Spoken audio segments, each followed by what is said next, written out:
तो इसकी शुरुआत में झारखंड टीम को बधाई के साथ देता हूँ कि उन्होंने इस all India BSNL hockey tournament में प्रथम स्थान प्राप्त किया।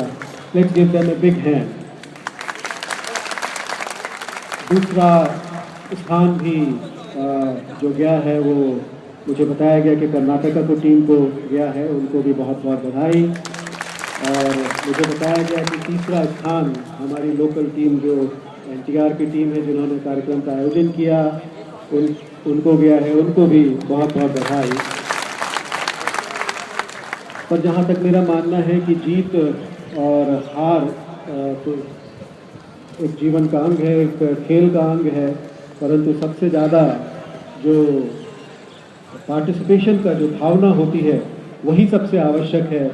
इस प्रोग्राम के माध्यम से, इस कार्यक्रमों के माध्यम से, ऐसे टूर्नामेंट के माध्यम से जो हम सब में जागृत होती है वही सबसे आवश्यक है और उसी को हमको ध्यान में रखना चाहिए।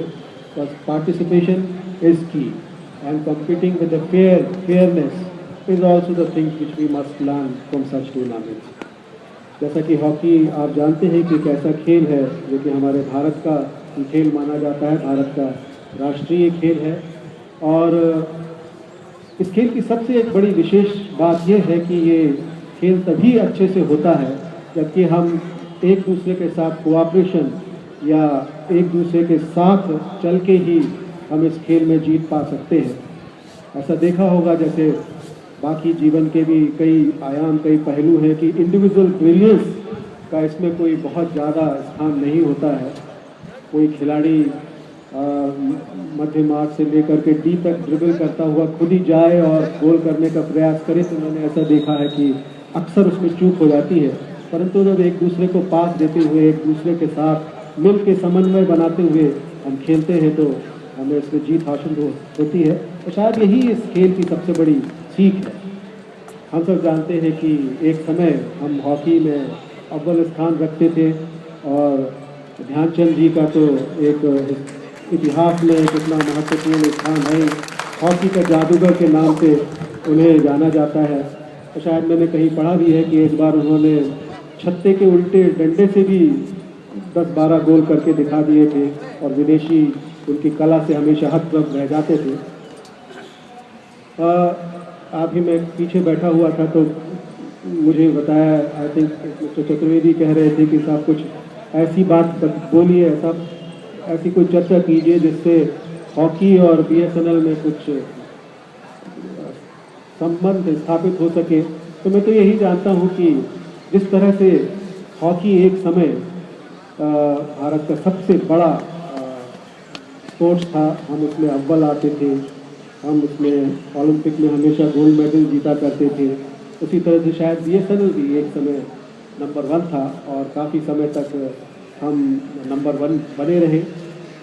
कालांतर में कुछ ऐसा हुआ कि नियमों में परिवर्तन हो गया। या आज आप देख रहे हो कि घास की जगह पर आर्टिफिशियल टर्फ का इस्तेमाल होने लगा, खेल की गति बढ़ गई और इस परिवर्तनों के कारण भारत में हॉकी का जो थोड़ा सा था वो हम लोग पीछे गए।